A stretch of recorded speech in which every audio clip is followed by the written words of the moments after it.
आए के बैठ नहीं पाते हैं।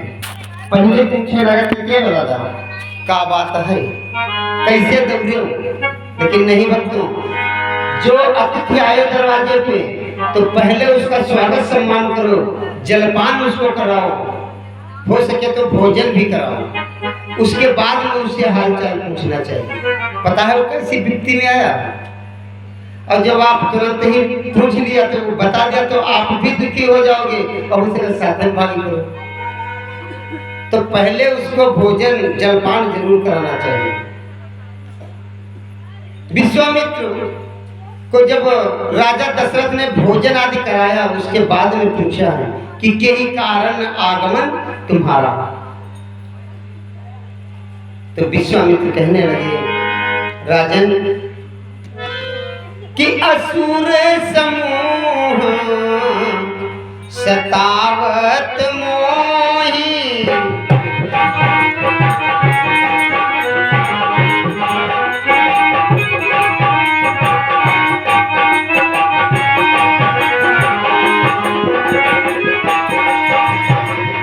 असुर समूह सतावत मोही,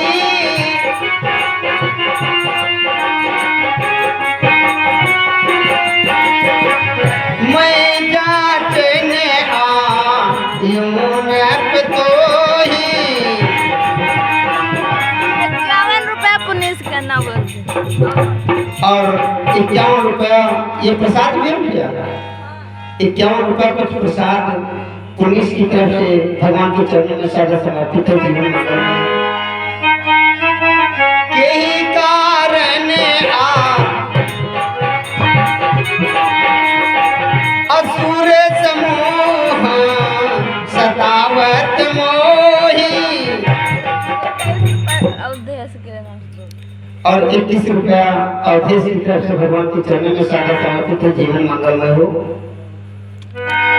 बताया कि असुर समूह सतावत मोही, और मैं जांचन आयो नट तो ही। का असुर, मैं जब यज्ञ हवन आदि करता हूँ तो राक्षस मेरी यज्ञ को विध्वंस कर देते हैं। राजन, अनुज समेत देव रघुनाथा और निश्चर बध में हो सनातन।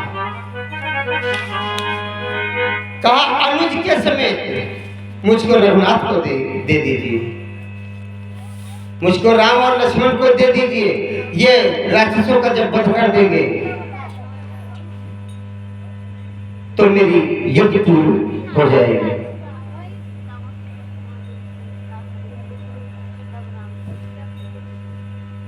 राजा जिस समय इतना सुना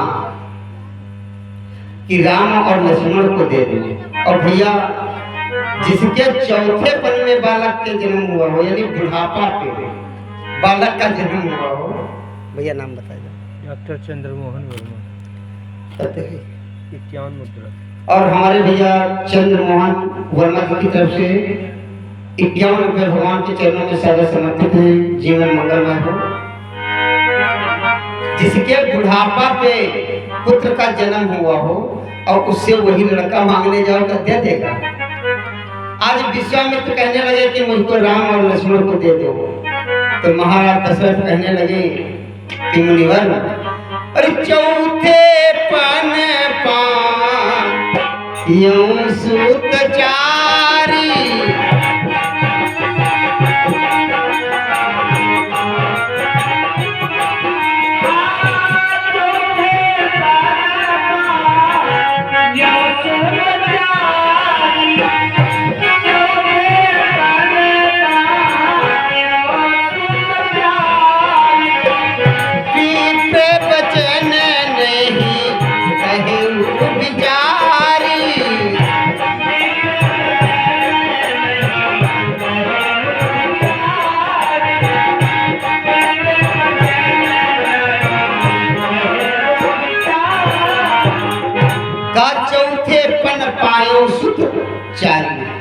अब विप्र वचन नहीं कहो विचार। कहा मुनिवर, मैंने चौथे पन में 4 पुत्र पाए हैं, आप धन ले लो, मांगो भूमि धीर धन कोसा, और सर्वस देव आज सहरो सह। राजा दशरथ कहने लगे धन मांग लो, रुपया पैसा मांग लो, जो भी मांगो। मुनिवर कहने लगे नहीं राजा, मुझको सिर्फ राम और लक्ष्मण ही चाहिए। सारा सारांश में बता दिया कि ये पार ब्रह्म परमात्मा है, आप निधड़क होके दे दो। आज राम और लक्ष्मण को विश्वामित्र को सौंप दिया, और जब सौंप दिया तो ये भी बता दिया प्रभु राम से कि आज से गुरु और माता पिता यही आपके, जाइए इनकी सेवा करिए। विश्वामित्र राम और लक्ष्मण को लेकर के चलने लगे।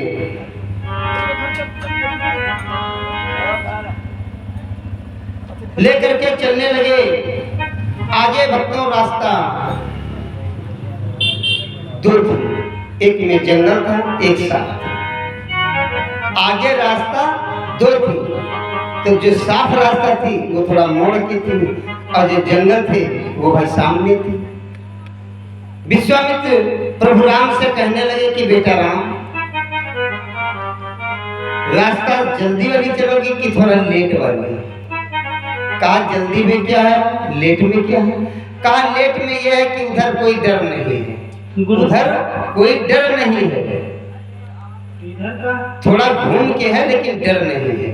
और सामने जो चलोगे तो थोड़ा राक्षस बाघ भी चीता आदि का डर है।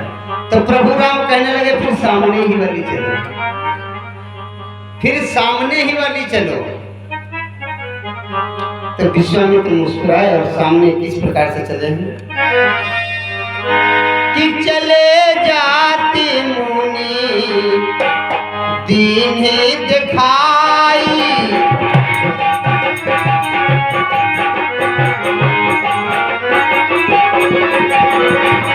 चले जाते मुनि दीन दिखाई,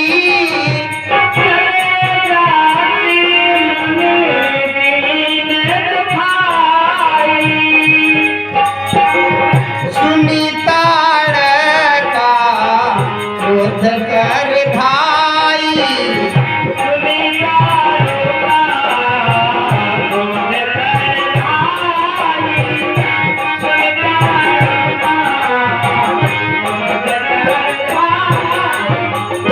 चले जात मुनि दीन दिखाई, और सुन ताड़का क्रोध कर।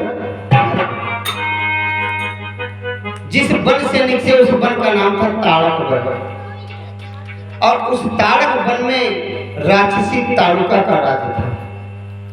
ताड़ुका के दो पुत्र थे, मारीच और सुबाहु, दो पुत्र थे ताड़ुका का। जिस समय विश्वामित्र राम और लक्ष्मण को लेकर के जंगल की तरफ निकले तो ताड़ुका जान गए कि मनुष्य आ रहे हैं। बताया है कि चले जात मुनि दीन दिखाई, और सुनी ताड़का क्रोध कर। ताड़का ये सुना क्या, प्रभु राम सुना क्या भैया? सुना है प्रभु राम एक बार प्रण किया है। कौन सा? कि करहु निशाचर हीन मही, प्रण उठा भुज उठाई प्रण की, है ना? करहु निशाचर हीन मही, भुज उठाई प्रण की। प्रभु राम ने एक बार प्रण किया था भुजा उठा करके कि मैं प्रण करता हूँ पृथ्वी से निशाचरों को हीन कर दूंगा। और ताड़का जिस समय ये सुना था तो ताड़का ये देखने आई थी कि वो ऐसा वीर कौन है जो निशाचरों का पृथ्वी से नाश करेगा। सुन ताड़का क्रोध कर धाई।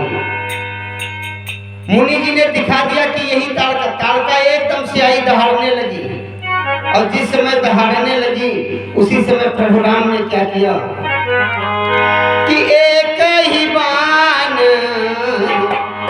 प्राण हर लीना,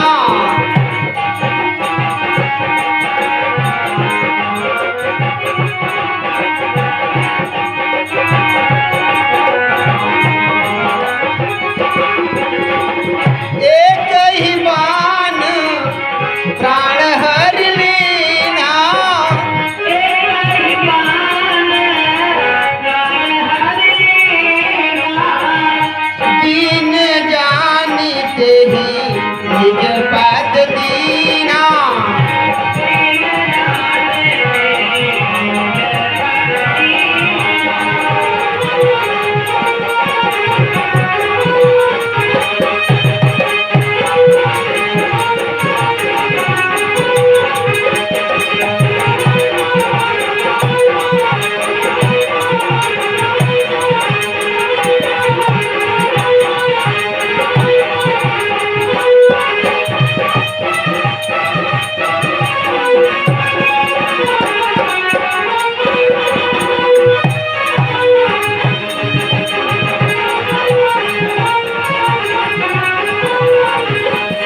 एक ही बाण प्राण हर लेना। प्रभु राम ने ऐसा बाण चलाया कि एक ही बाण में धाम से ताड़का गिर गई। ताड़का कहने लगी गिरते गिरते, अरे कौन हो तू, किस राजा के पुत्र हो। प्रभु राम सामने पहुंच गए। कहा मेरा नाम राम है। कहा तुम्हारे पिता का क्या नाम है। कहा दशरथ, अयोध्या नरेश दशरथ। ताड़का कहने लगी वाह दशरथ, तुमने अच्छी मित्रता निभाई है। ताड़का कहने लगी वाह दशरथ, तुमने अच्छी मित्रता निभाई है। खुद नहीं मुझे मार पाए तो अपने बेटों से मुझे मराई है, यानी अपने बेटों से मुझको मरवा दिया। प्रभु राम कहने लगे ताड़का ये क्या बोल रही हो। कहा हाँ, आपके पिता जो दशरथ हैं वो मेरे मित्र हैं। कहा मित्र कैसे हैं। तो सारी एक बताया कि एक बार की बात है, आपके पिता शिकार खेलते खेलते मेरे ताड़क वन में आ गए। अब ताड़क वन में मेरे पुत्र मारीच और सुबाहु से भेंट हो गई। तो मारीच और सुबाहु के साथ में राजा दशरथ का बहुत घमासान युद्ध हुआ और युद्ध में राजा परास्त होकर के जमीन पे गिर पड़े। तब तक कहीं से ताड़का आ गई। ताड़का ने देखा कि एक पराक्रमी राजा है, अपने पुत्रों को तो वहां से भगा दिया। राजा पानी पानी कराह रहे थे। ताड़का गई, इधर उधर पानी की खोज किया। कुछ विद्वानों का मत है कि जो श्रवण को जब मारा था, जो घड़ा भर के ले गए थे, तो उनके माता पिता ने जल को ग्रहण नहीं किया था। आधे जल से श्राप दिया था और घड़ा वहीं छूट गया था। ताड़का जब जंगल में भ्रमण किया तो उनको वही घड़ा मिल गया और वो जो शेष आधा जल था वो राजा दशरथ को ही पिलाया गया। जब ताड़का पिलाया तो राजा दशरथ कहने लगे तुमने मेरे प्राणों की रक्षा किया है, मांग लो तुमको क्या चाहिए। तो ताड़का विचार किया कि आप हैं कौन। पूछा, कहा मैं अयोध्या नरेश राजा दशरथ। ताड़का विचार किया मैं इनके साथ में शादी कर लूं तो महारानी बनूंगी। ताड़का कहने लगी अगर देना चाहते हो तो मैं आपके साथ में शादी करूंगा। जिस समय शादी का नाम लिया ताड़का ने, राजा कहने लगे नहीं, शादी नहीं हो सकती क्योंकि हमारे काफी रानियां, 3 तो पटरानी है, रानी के बहुत ही रानी 760 रानी है।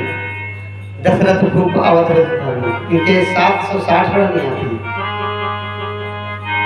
तो कहा अगर नहीं दे सकते, नहीं मेरे साथ में शादी कर सकते हो तो मुझको एक वचन देना पड़ेगा। कहा बोलो।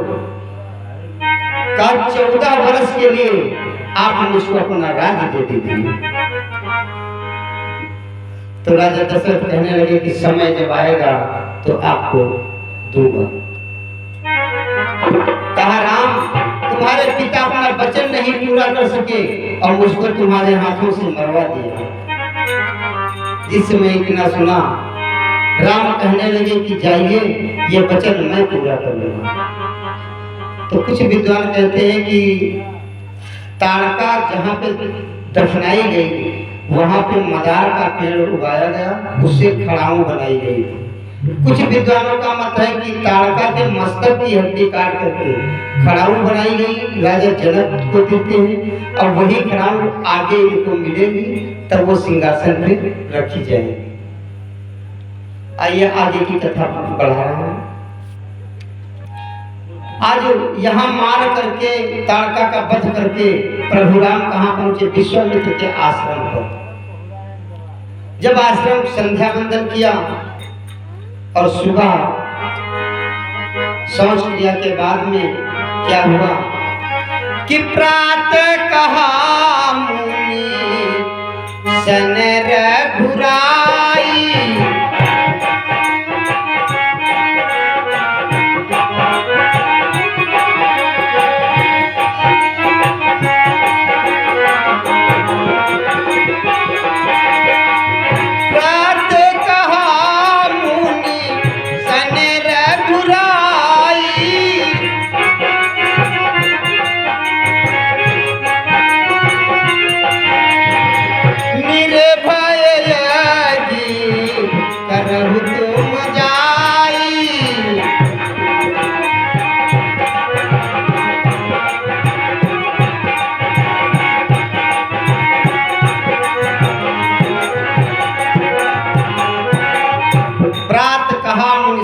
रघुराई निर्भय यज्ञ करो तुम। जिस समय सुबह हुआ प्रभु राम कहने लगे कि गुरुदेव आप यज्ञ प्रारंभ कीजिए। प्रातः कहा मुनिसन रघुराई निर्भय यज्ञ करो तुम जय। होम करन लागे मुनिझारी आप रहे मख के रखवाले। आज विश्वामित्र बैठ गए और आहुतियां प्रदान करने लगे, स्वाहा स्वाहा। और प्रभु राम दरवाजे पे गेट पे खड़े हैं। राम और लक्ष्मण दोनों भाई दरवाजे पे खड़े हैं। उधर आहुतियां पड़ने लगी और जिस समय स्वाहा स्वाहा की आवाज सुना कि सुनी मारीच निशाचर को ही लय सहाय धावा मुनि द्रोही। मारीच अपने समूह को लेकर के यज्ञ विध्वंस करने आ गया। जिस समय स्वाहा स्वाहा को सुना और जिस समय प्रभु राम ने देखा कि राक्षस आ गया है, जिस समय देखा कि एक राक्षस आ गया सबसे आगे, बस सबसे आगे सेना नायक चलती है, देखा मारीच आ रहा है, तो प्रभु राम ने क्या किया कि बिन फरमान राम ते ही मारा।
राम ते मारा और सत्य जो जन गा सागर पारा। बिना फर का बाण यानी खाली से था।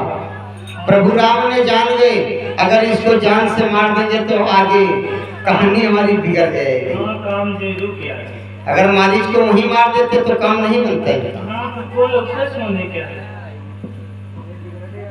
आज बिना फर का बाण मारा, सत्य योजन का सागर पारा। 700 कोस समुद्र के किनारे ग्राम से गिरा जाके मारीच वहीं पे आश्रम बना करके मारीच रहने लगा। मारीच की भेंट आगे राम से पुनः फिर होती है। उधर गुरु विश्वामित्र की यज्ञ संपन्न हुई। गुरु जी के आश्रम में रहने लगे। धीरे धीरे कुछ दिन बीते, तब तक भक्तों जनकपुर से राजा जनक ने एक पत्रिका भेजा, निमंत्रण भेजा विश्वामित्र के पास। और जब विश्वामित्र निमंत्रण को पाया तो वहां बहुत विशाल धनुष यज्ञ का आयोजन रखा गया था राजा जनक के।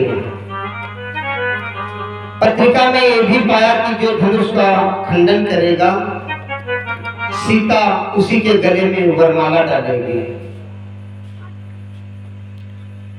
आज विश्वामित्र ने क्या किया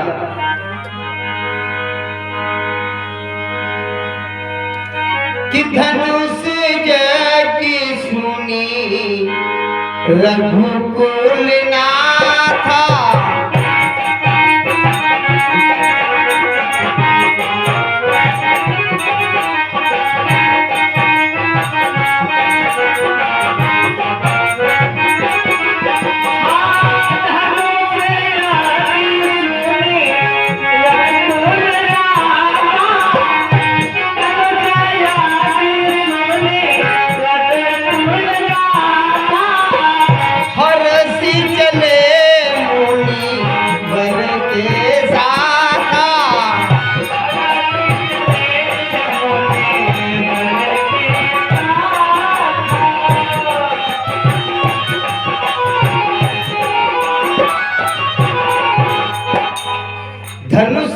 की सुनी रघुकुल नाथा हरस चले मुनिवर के साथ। गुरु विश्वामित्र राम और लक्ष्मण को जिस समय बताया कि जनकपुर में धनुष लगे हैं, आपको मेरे साथ चलना है, प्रभु राम प्रसन्न हुए और अपने गुरु विश्वामित्र जी के साथ में चल देते हैं। गुरु विश्वामित्र और राम लक्ष्मण दोनों भाई साथ में चल दिए। चलते चलते कहाँ पहुंचे हैं कि आश्रम एक दीख मगमाही,